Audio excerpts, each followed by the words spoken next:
আসসালামু আলাইকুম। সুপ্রিয় দর্শক মণ্ডলী, আপনারা জানেন সম্প্রতি বিএনপি এবং জামাত তাদের মধ্যে চরম অনৈক্য দেখা যাচ্ছে। বিশেষ করে বিএনপির কেন্দ্রীয় নেতারা পর্যন্ত জামাতের বিরুদ্ধে অহরহ বক্তৃতা দিত। পরবর্তীতে জামাতের কিছু সংখ্যক নেতাদেরকেও হালকা পাতলা বলতে দেখেছি, এবং জামাত ইসলামের যারা সমর্থক রয়েছেন, কর্মী রয়েছেন, তারা সামাজিক যোগাযোগ মাধ্যমে বিএনপির ব্যাপারে অনেক কিছু বলেন।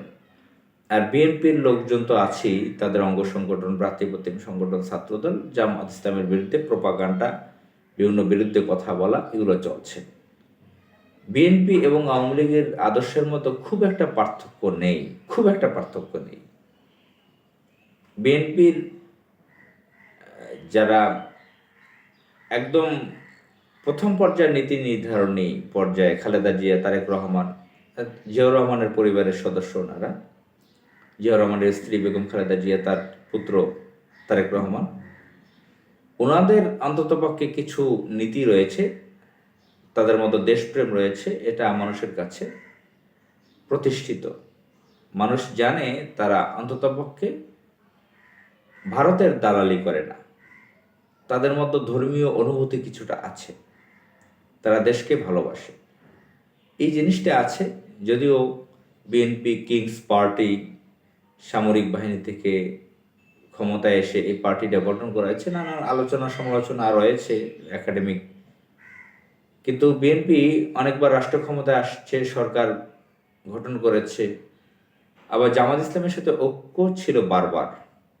যদিও 1996 সালের বিতর্কিত নির্বাচনে জামাত ইসলাম তার বিরোধিতা করেছে, যা বিএনপির পরাজয় হয়েছে, আওয়ামী লীগ ক্ষমতায় এসেছিল, বিএনপির বিরুদ্ধে তখন জামাত ইসলামের অবস্থান ছিল। কিন্তু 1991 সালে প্রথম প্রধানমন্ত্রী হতে পেরেছিলেন, জামাত ইসলামের সহযোগিতা সেখানে ছিল, জোট ছিল। এবং 2001-এর জোট তো অত্যন্ত শক্তিশালী একটি জোট ছিল, তখন আওয়ামী লীগ পরাজিত হতে বাধ্য হয়, জামাত ইসলামের সহযোগিতা সেখানে ছিল। এবং দীর্ঘ বছর 1999 সাল থেকে দীর্ঘ বছর জোট ছিল বিএনপি জামাতের। এক সময় এই তো মাত্র কয়েক বছর আগে জোট ভেঙে যায়। এখন প্রথমটা শুরুই করেছে বিএনপির নেতারা, তারা জামাত ইসলামের বিরুদ্ধে কুৎসা রচনা করতে থাকে, নানান বাজে কথা বলতে থাকে। আবার আমরা জানি, অনেকেই সচেতন মহল জানে যে কিছুদিন আগেও বিএনপির স্থায়ী কমিটির সদস্য Altaf Hossain Chowdhury, air vice marshal Altaf Hossain Chowdhury, সাবেক স্বরাষ্ট্রমন্ত্রী, সাবেক পদবিহীন মন্ত্রী, তিনি বলেছেন যে বিএনপির মধ্যে অনেক ভারতীয় গোয়েন্দা সংস্থার এজেন্ট রয়েছে, তাদেরকে তিনি চিনেন, তাদের কোথায় কোথায় ভারতের সম্পদ আছে সেগুলো বলেছেন। এবং আমাদের বিচক্ষণ সাংবাদিকরা যে ইউরোপ আমেরিকাতে আছে, অনেকেই তাদের কাছে শুনি আমরা, বিএনপির অধিকাংশ নেতারা ভারতের এজেন্ট হিসেবে কাজ করে। বিশেষ করে সালাউদ্দিনকে নিয়ে তো চরম সন্দেহ। তো এমন অবস্থায় এইগুলো যখন সামাজিক যোগাযোগ মাধ্যম যখন ছিল না, তখন আলাদা কথা। এখন সামাজিক যোগাযোগ মাধ্যমটা মানুষের হাতের মুঠোয় থাকায়, এই সায়েন্সটা হাতের মুঠোয় থাকায় যখন তখন বিতর্ক উঠছে, আলোচনা সমালোচনা উঠছে এসব বিষয় নিয়ে। আগে যখন এসব ছিল না, তখন নির্দিষ্ট জায়গায় আলোচনা সমালোচনা ছিল। এখন এটা আমভাবে পাবলিক পারসেপশন হয়ে গেছে প্রত্যেকটা মানুষের কাছে, যে অনেকের কাছে বিএনপি চিহ্নিত হয়েছে ভারতের দালাল হিসেবে। তো সবকিছুর পরেও বিএনপি জামাতের নেতাদের একটু খেয়াল রাখা দরকার, একটু সচেতন হওয়া দরকার, একটু সতর্ক হওয়া দরকার। তাদের বৃহৎ একটা ইউনিটি, একটা ঐক্য গঠন করা দরকার। এভাবে যদি একে অপরের বিরুদ্ধে বিষোদ্গার করতে থাকে, আপনারা জানেন যে এই ঐক্য থাকার কারণে একসময় বিএনপি জামাতের রাজনৈতিক যে ঐক্য ছিল, জোট ছিল, এটা থাকার কারণে জামাত ইসলামের কেন্দ্রীয় নেতাদেরকে মেরে ফেলেছে।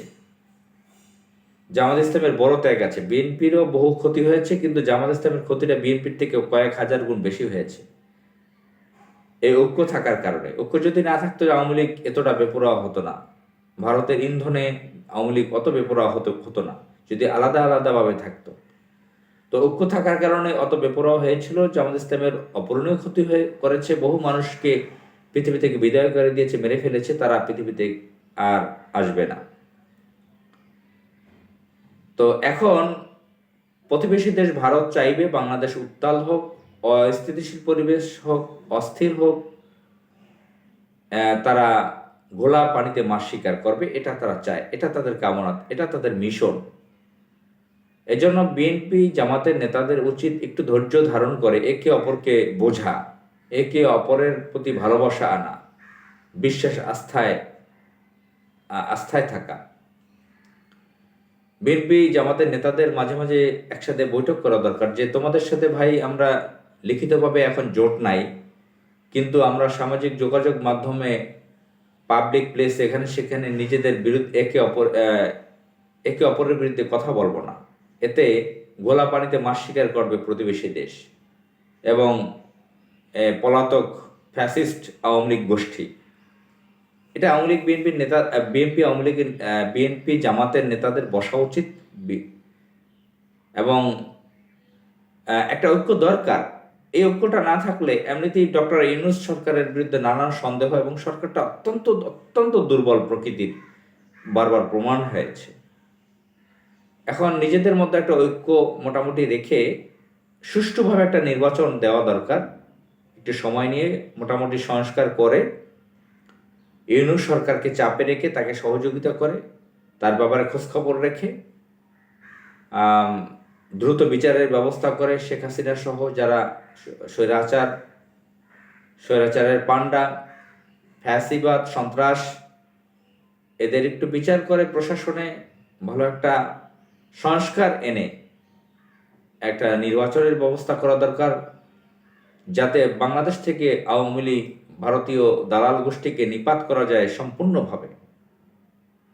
এভাবে যদি অনৈক্য থাকে, যেভাবে এখন শুরু হয়েছে সামাজিক যোগাযোগ মাধ্যম সহ বিভিন্ন মিডিয়া আমরা দেখতে পাই একে অপরের বিরুদ্ধে যে কথা চলছে, এটা ভারত সুযোগ নেবে, এটা বন্ধ করা দরকার। একটু ঐক্য দরকার, সাবধানতা অবলম্বন করা দরকার, বিচক্ষণতার সাথে কাজ করা দরকার। আসসালামু আলাইকুম।